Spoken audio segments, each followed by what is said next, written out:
আপনার চুল কি পড়ে যাচ্ছে? আপনার চুলের স্বাস্থ্য একদম রুক্ষ সূক্ষ্ম, চুলের মধ্যে খুশকি, একদম পাতলা, চুল গজাচ্ছে না, খুব পড়ছে, তাহলে আজকের এই রেমেডিটি আপনার জন্য খুব সহজ পদ্ধতি, খুবই সহজ, সবগুলো আপনার হাতের কাছে আছে। আজকের চুলের জন্য আমার এই গোপন ট্রিকটি নিয়ে এসেছি আপনাদের জন্য। দেখতে থাকুন কি হতে চলেছে। দেখার সাথে সাথে প্লিজ একটা লাইক করে দেবেন, সুন্দর একটা কমেন্ট করে দেবেন, যদি ভালো লেগে যায় শেয়ার করে দেবেন। কথা বাড়াবো না, একবার বানিয়ে ট্রাই করুন, বুঝে যাবেন আজকের এই চুলের রেমেডিটি। অনেক সময় রান্না বান্না অনেক কিছু নিয়ে এসেছি, আসলে আমি আমার চ্যানেলের মধ্যে চুলের কোনো গোপনীয়তা শেয়ার করি নাই। আজকে চলে এসেছি চুলের গোপনীয়তা নিয়ে, একদম ইজি। দেখতে থাকুন কি হতে চলেছে, একদম ইজি। এটার আগে বলে রাখি, যারা আমার চ্যানেলে নতুন এসেছেন প্লিজ আমার চ্যানেলটা সাবস্ক্রাইব করে দেবেন, পাশে থাকা বেল আইকনটি টিপে দেবেন। প্রথমে দেখতে পাচ্ছেন আমি গ্যাস ওভেনে একটা কড়াই বসিয়ে দিয়েছি, এই যে। এবার দিয়ে দেব আমি তেল। এগুলা কি তেল নিয়েছি সেটাই দেখে নিন। এই কোম্পানির তেল নিয়েছি, ভালো একদম নারিকেলের তেল, পিওর নারিকেলের তেল। দেখতে পাচ্ছেন একদম দানা দানা আছে, ঠান্ডার থেকে যখন নিয়ে এসেছে দানা দানা হয়েছে। এই যে পিওর নারিকেলের তেল দিয়ে দিলাম আমি 2 কাপের মতন এখানে নারিকেলের তেল, দেখতে পাচ্ছেন।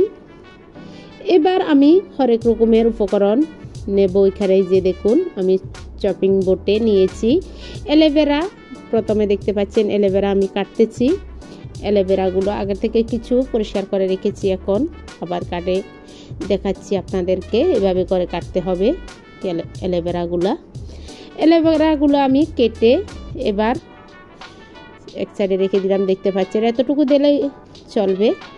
এবার দেখতে পাচ্ছেন একটা গাছ, এটা কি গাছ কে কে চিনতে পাচ্ছেন?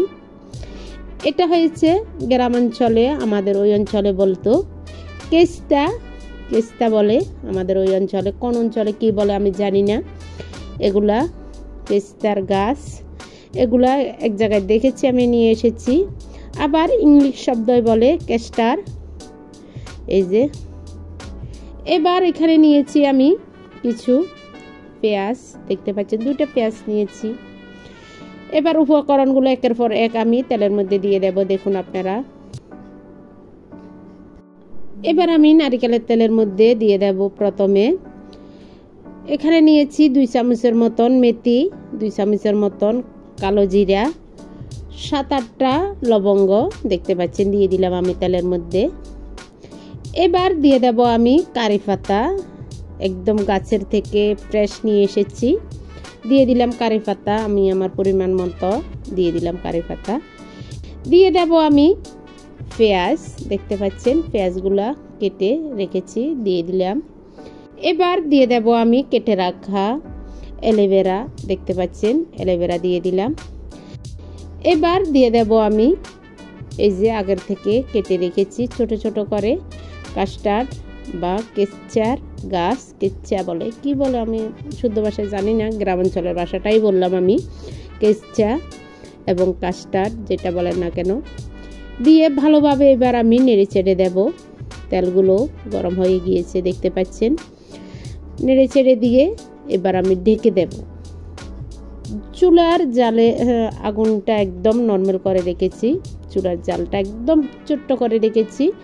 যেহেতু ছোট করে দিলে কি হয়, এর উপকরণ থেকে সব গুণাগুণ বের হয়ে যাবে, তেলের মধ্যে মিশে যাবে। সেজন্য সম্পূর্ণ উপকরণগুলো আমি মিশিয়ে ছোট্টভাবে একদম লো ফ্লেমে রেখে দিয়েছি। হতে থাক, দেখতে পারবেন আপনারা তেলের কালারটা চেঞ্জ হয়ে যাবে। কয়েকবার ডেকে ডেকে আমি একটু নেড়ে চেড়ে দেব, সেটাই ব্যাপার। ডেকে দিলাম, প্রায় আমি 2 মিনিট পরে আবার এসে ঢাকাটা তুলে নেড়ে দিয়েছি। আবার ডেকে দেব, আবার ঢাকা তুলে আবার দেখিয়ে দিচ্ছি আপনারা। দেখুন তেলের কালারগুলো কীরকম হয়েছে, একদম গ্রিন কালার হয়ে গিয়েছে, গুণাগুণগুলো বের হয়ে যাচ্ছে, আপনারা দেখলে বুঝে যাচ্ছেন। খুবই সুন্দর। এই তেলের রহস্যটা খুবই গোপনীয়, সবাই কিন্তু দেখায় না। আসলে আমি আরব দেশে আরও উপকরণ আছে, আমি সেগুলা দিতে পারি নাই। এর মধ্যে আপনারা যদি জবা ফুল পেয়ে থাকেন জবা ফুল দিয়ে দেবেন, খুবই ভালো হবে।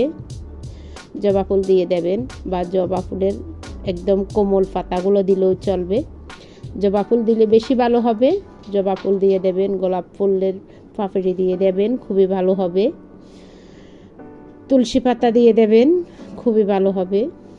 আমি আমার কাছে যা ছিল সেগুলা দিয়ে তৈরি করেছি। দুইটা উপকরণ অবশ্য পাই নেই, কোথায় পাবো? জবা ফুল আমার সাইডে পাশে নেই, যেহেতু আরব দেশে আছি, গরমের মধ্যে জবা ফুল গাছ হয় না, সেই জন্য। আবার আমি ঢাকা তুলে দেখলাম খুবই সুন্দর, কালারটা একদম পুড়ে গিয়েছে। পুড়ে গেলে ভালো হবে, সেটাই ব্যাপার। খুবই সুন্দর, আমার তেলগুলা একদম সুন্দর হয়ে গিয়েছে। এই যে দেখুন কত সুন্দর হয়েছে। এবার আমি ঠান্ডা হতে দেব। তেলগুলো আমার হয়ে গিয়েছে। আমি আগের যেই উপকরণগুলো দিয়েছি সেগুলো একটু ছেঁকে তুলে ফেলবো। তুলে ফেললে কি হবে, ভালোভাবে একদম ঠান্ডা হয়ে যাবে। আমি 5 মিনিট ঠান্ডা হতে দিয়েছি। এবার আমি তেলগুলা 5 মিনিট পরে এসে দেখলাম তেলগুলো আমি একটা কাচের বোতলের মধ্যে ভরে রাখবো, সেটাই ব্যাপার। খুবই সুন্দর, চুলগুলা লম্বা হবে এবং কি যদি কোথাও খুশকি থাকে চলে যাবে, খুবই ভালো হবে। আমি তো এগুলা ব্যবহার করি, আপনি একটু ট্রাই করে দেখতে পারেন, খুবই মানিয়ে যাবে আপনার চুলের মধ্যে। যেভাবে পারেন তেলটা খুবই ভালোভাবে তৈরি করবেন এবং কি ব্যবহার করবেন। কেমন লাগলো? অবশ্যই ভালো লাগবে, আমি গ্যারান্টি দিয়ে বলছি, খুবই ভালো। যেহেতু এগুলো সবগুলো ন্যাচারাল, কোনো কেমিক্যাল নেই, খুবই ভালো লাগবে। আপনারা ট্রাই করে দেখবেন, চুলের জন্য খুবই উপকারী এই জিনিসগুলা, এই জিনিসের তেলগুলা আপনারা ট্রাই করে দেখবেন। যদি ভালো লেগে যায় কোনো অংশে আমার ভিডিও, প্লিজ আমার ভিডিওগুলা like, comment, share and subscribe করে আমার চ্যানেলের পাশে থাকবেন। আজকের মতন এতটুকু। সবাই ভালো থাকবেন, সুস্থ থাকবেন। আবার একটা নতুন ভিডিও, নতুন একটু কিছু নিয়ে চলে আসবো। ততক্ষণ পর্যন্ত সবাই ভালো থাকবেন, সুস্থ থাকবেন। সবাইকে জানাই টাটা, বাই বাই, নমস্কার।